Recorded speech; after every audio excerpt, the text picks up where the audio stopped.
Good afternoon, everybody. It's Andrew here with Giordano's Garage. Welcome back. Today, what I'm going to be doing is adjusting the valves on this Bolens lawnmower. It has a Briggs and Stratton 450E engine in it, and you can see what type of engine it is here on the side of it's stamped in there. So you can see it's 08P502047F1. So that way in case you need to find any parts or anything for this engine, you can do it. You can look for it that way. Now and this is a pretty easy thing to do. You're only gonna need a couple of tools. You're gonna need a Torx bit, screwdriver head, you're going to need a small socket, and then you're going to need your feeler gauges as well. To get in there, we'll start off, as always, take the spark plug off of the engine so that we don't have any spark. The next thing we're going to want to do is take off this cover right here. It's got 3 bolts on the top of it, and I've already loosened it. So we'll take it off. I'll just set it back here. That brings us here so you can see the flywheel, and we're going to use that so that we can turn the engine easily, so that so we can get the piston to top dead center on the compression stroke. In order to do that, we need to hold the brake bar down right here. Well, you can do this with string, or I have a clamp here that I'm going to use. If you give me just a moment. We're clamped there. And what this does is, if you're looking at it, right here is the brake. So when you hold that bar down, it takes the brake off the flywheel, so that it obviously can't move. And the brake is there to stop the engine within 3 seconds.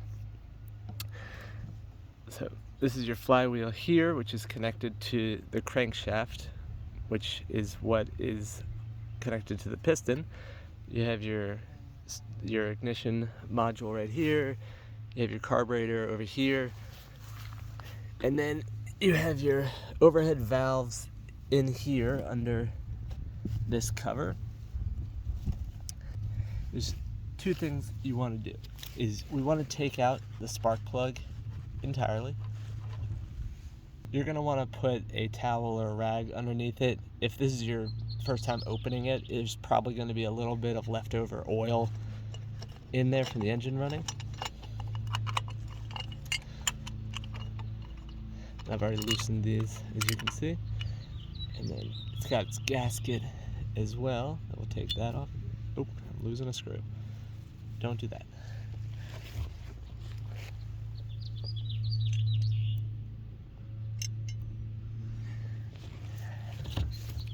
Alright, I've opened this recently so that I don't have any oil, so I'll take the rag away. But you can see that we have our valves here now, and you can tell which one is the intake and the exhaust. And it's a little bit misleading because intake valves are going to be larger than exhaust valves, but it's the size of these the size of the rocker arms don't tell you that. So you're going to know which one is the intake because it's closer to the carburetor, and the exhaust is going to be closer to the muffler here on the left-hand side. And now we need to make sure that we're getting the engine to top dead center, and we're going to do that by spinning the flywheel. And you want to spin it in the way the engine would normally rotate, which would be clockwise. And I'll zoom in for you. And as you're spinning this, you can see that the rocker arms are moving up and down, which indicates that we're going through our different strokes. When the rocker arm is down, that means that the valve is open. So right now we're in the exhaust stroke because this valve is open, so all the exhaust gases are going to come out. The intake is closed. We're going to keep going. Now we're on the intake stroke here. That valve goes up. Alright, both of them are not doing anything. Now we got the exhaust, so we want to go back over here. And what we have to do is we need to know where the piston is. You can look at the piston if you have a light through the spark plug hole. Sorry if I'm making you guys dizzy. Through the spark plug hole right here. But if you don't want to have to peer into that spark plug hole because it can be a little hard to get to, then what you want to do is get a screwdriver or something else that you can touch the top of the piston with. I'm going to use a wooden dowel here. You want to be a little bit cautious in this because you want to make sure you don't scratch your piston or anything. So you stick it into the spark plug hole like that so that you, let's see, let me adjust this a little bit for you. And you just want to turn the flywheel here until your dowel or screwdriver is at top dead center. Now obviously you're going to know that because it's not going down either way that you spin it. So, alright.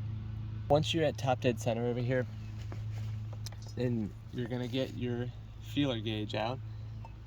And the clearance, Briggs and Stratton is it's really hard to find what their clearances are because even on their website they say just call their dealer and they'll help you figure it out. They don't have it anywhere on their website that I could find, but I did find something online where it was saying their clearances should be between 0.002 and 0.004 for the intake and 0.005 and 0.007 for the exhaust. So we're going to get our feeler gauges, and I'm just going to split the difference here. I'm going to get 0.003 for the intake, and when we go in here, you want it to be, you don't want it to be loose, but you don't want it to be tight. So when you're moving it in and out, you should feel some resistance.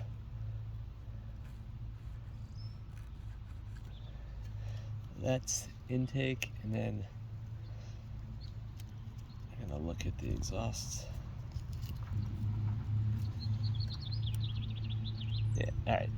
The exhaust is pretty tight.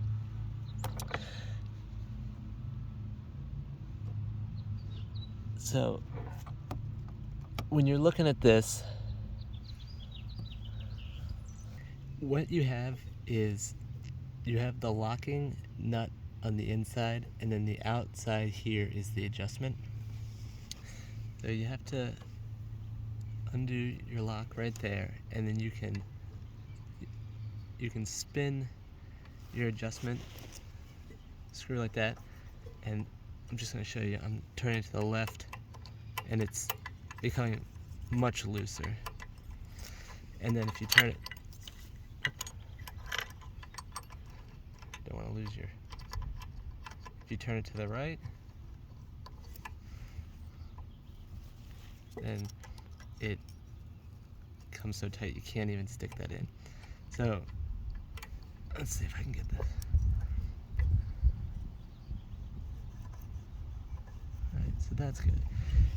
When you're tightening the screw, the locking nut back up, you just have to be cautious that you are not, when you tighten the locking screw, it might change the valve adjustment a little bit, so you want to hold on to it just to ensure that it's not going to do what you don't want it to, not make it too tight. A little bit loose.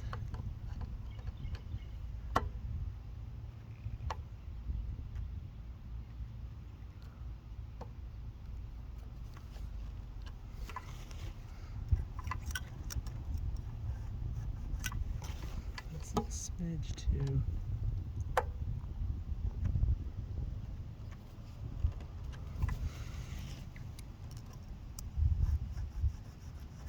So that's pretty good right there. Because I guess we went for middle thickness range.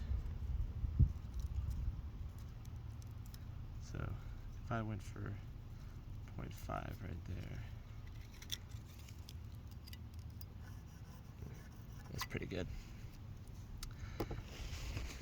So that is how you adjust the valves on a Briggs and Stratton. So, or any valve, it's really easy. You just gotta make sure that you look up what the clearances are on the valves. And now we'll just go ahead and we'll just go ahead and close the engine back up. Take our valve cover and we're gonna reassemble everything.